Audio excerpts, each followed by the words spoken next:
على موعد يأتي الصيام بفضله فيا راغبا. Assalamu alaikum. Neste episódio, o Olhares Islã aborda um tema polêmico, a poligamia.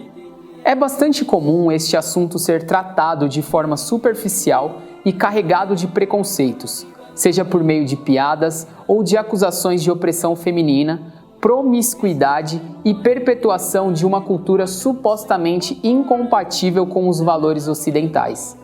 Queremos trazer a você os aspectos religiosos, sociais e, por que não, culturais que envolvem esta questão e abrir um debate fraterno para que possamos aprofundar nosso conhecimento.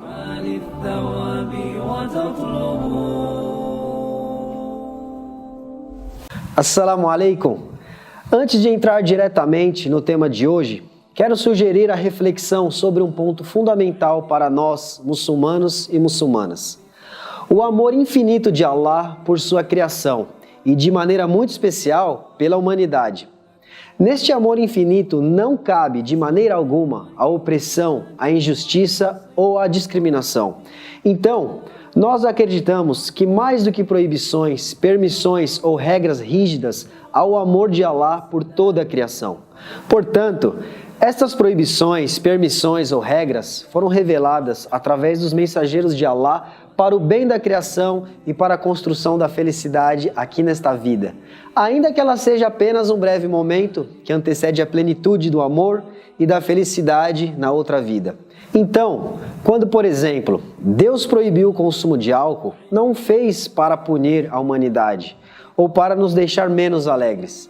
Fez para que a felicidade desejada por Ele pudesse estar presente em todas as famílias, para que a saúde física e mental das pessoas fosse preservada e para que de nenhum tipo de prejuízo físico ou mental fosse causado por quem abusa do álcool e qualquer outra criatura, inclusive aquelas que não consomem bebidas alcoólicas.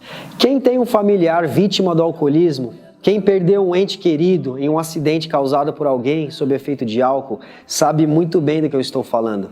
É nesse contexto que Allah estabeleceu as regras relacionadas ao casamento e aos direitos e deveres de homens e mulheres, não como punição, permissibilidade ou opressão, mas como instrumento que fosse capaz de garantir justiça, equidade e a construção de felicidade pessoal e social que o Islã preconiza. Bem, vamos ao tema. Sim, é verdade que o Islã prevê a possibilidade de um homem se unir em matrimônio com até 4 mulheres. Porém, isso jamais significou uma espécie de prêmio para o homem, nem a institucionalização da opressão às mulheres. Vamos entender o porquê. O Islã não inventou a poligamia. Poligamia irrestrita foi praticada na maioria das sociedades humanas, ao redor de todo o mundo, em todas as épocas, inclusive nas comunidades da Península Arábica, no período pré-corânico. A monogamia ocidental, como conhecemos até hoje, foi herdada da antiga Grécia e de Roma, onde os homens eram restritos pela lei a uma esposa apenas, mas livres a terem tantos amantes quanto quisessem, especialmente entre a população escrava. O fato é que esta lógica de um suposto direito dos homens casados manterem relações extraconjugais continua sendo algo comum. O resultado disso costuma ser o abandono de mulheres grávidas, que se veem obrigadas a assumir sozinhas todas as responsabilidades pela criação dos filhos. É como se estes homens simplesmente abortassem estes filhos, que acabam crescendo sob o julgamento e a discriminação de quem se acha superior moralmente. Então, no Brasil, por exemplo, se um homem, em comum acordo com 2 mulheres, decide casar-se com ambas, tratando as 2 famílias com equidade e assumindo todas as responsabilidades paternas, ele pode ser julgado e condenado pelas leis do país por praticar a poligamia. Porém, aquele homem que é casado e mantém relações extraconjugais, podendo gerar filhos que serão abandonados, somente sofreria qualquer punição legal se fosse localizado pela mulher ou pelos filhos abandonados. Aqui cabe uma outra reflexão. Este é um dos motivos que leva o Brasil a ser o país que mais mata mulheres em todo o mundo. Há outros motivos que levam ao feminicídio, todos tão cruéis e dignos de repulsa quanto esse. Mas é um fato que a própria legislação, baseada em aspectos moralistas, contribui para esta triste estatística. A poligamia tradicional é uma das práticas patriarcais que gera discriminação contra as mulheres, indicando o fato de que a igualdade entre homens e mulheres nunca existiu de fato na sociedade. A poligamia no contexto islâmico. Espero que tenha ficado evidente que o Islã não inventou a poligamia, apenas a regulamentou, limitando o número de esposas e estabelecendo responsabilidade na sua prática.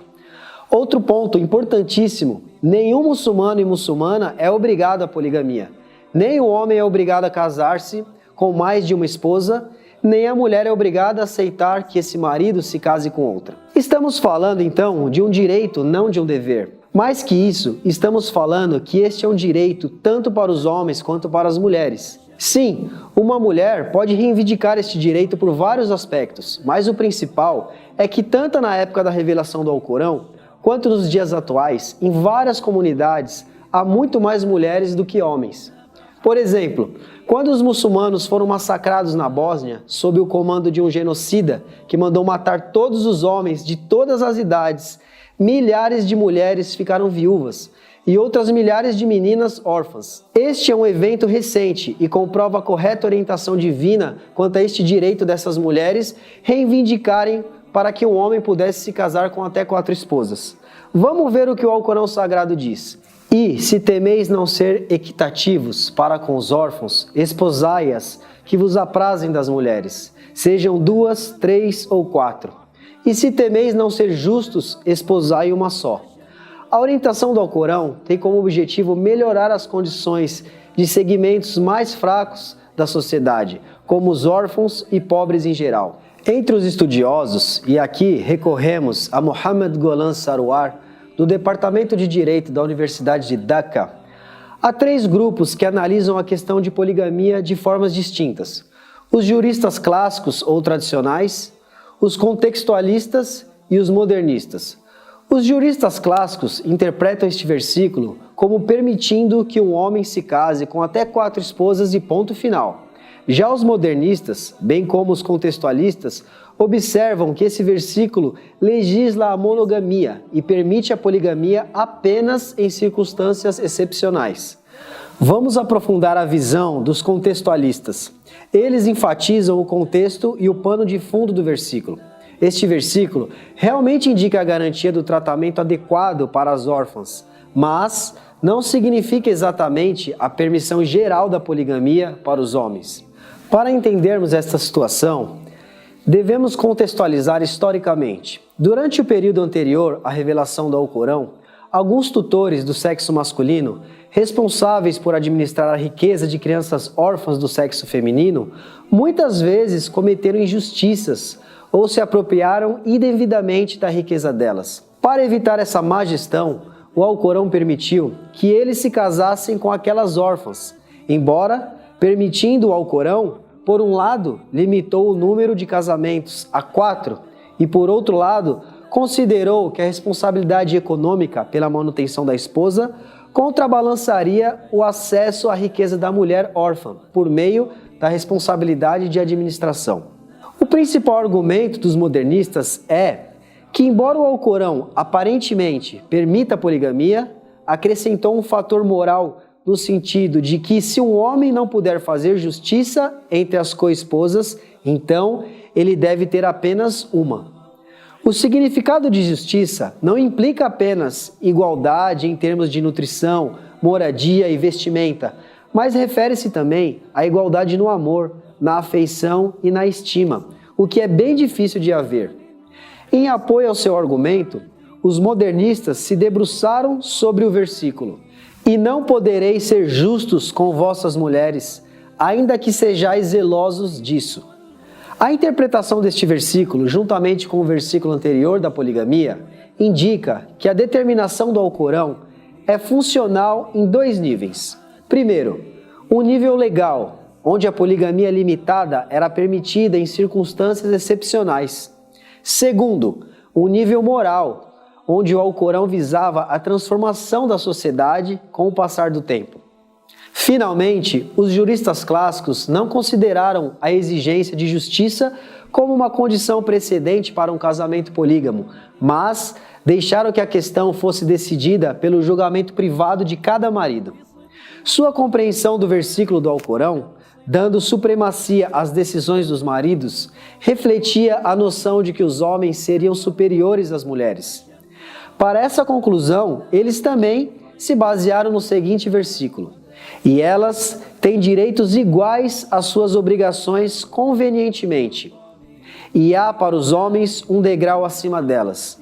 Ao interpretar este versículo, os tradicionalistas preferiram enfatizar a última parte do versículo, que dá superioridade aos homens, desconsiderando a paridade entre homens e mulheres. Os contextualistas negam a interpretação dos tradicionalistas e construíram uma interpretação do trecho "há para os homens um degrau acima delas" como uma reflexão quanto ao estatuto legal de homens e mulheres no contexto passado, o que não deveria ter implicações legais nos dias de hoje.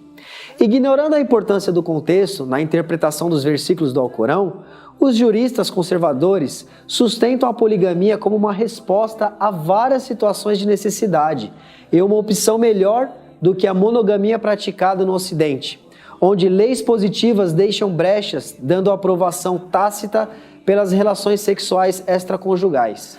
Aqui pode-se argumentar que os deméritos das leis positivas não podem ser usados como um escudo para justificar a poligamia, porque a permissão total da poligamia não reflete a verdadeira essência da orientação do Alcorão. Embora haja diferença de opiniões sobre a poligamia, a interpretação contextual dos versículos do Alcorão, que trouxemos como exemplo, sugere que uma licença irrestrita para a poligamia é contrária ao espírito do Alcorão. Ao adotar interpretações contextuais das determinações do Alcorão, as comunidades islâmicas impuseram restrições aos casamentos polígamos em vários países, incluindo Paquistão, Bangladesh, Síria, Iraque e Marrocos. Esta orientação do Alcorão não deve ser tornada como uma instrução moral, mas como uma condição precedente, legal, que requer a prova de imparcialidade entre as coesposas por meio de evidências adequadas. Não negamos a permissão da poligamia no Islã, entretanto, há que se considerar todos os detalhes relacionados ao assunto, o contexto histórico atual e ainda o caso em particular dos envolvidos, para que com todos os dados possamos avaliar se aquele casamento plural segue ou não as regras impostas pela religião. E para fechar, é importante dizer que apenas pouco mais de 10% dos casamentos entre muçulmanos no mundo é plural. Acho que isso nos ajuda a desmistificar algumas ideias equivocadas sobre o Islã. Até a próxima. Assalamu alaikum wa rahmatullahi wa barakatuh.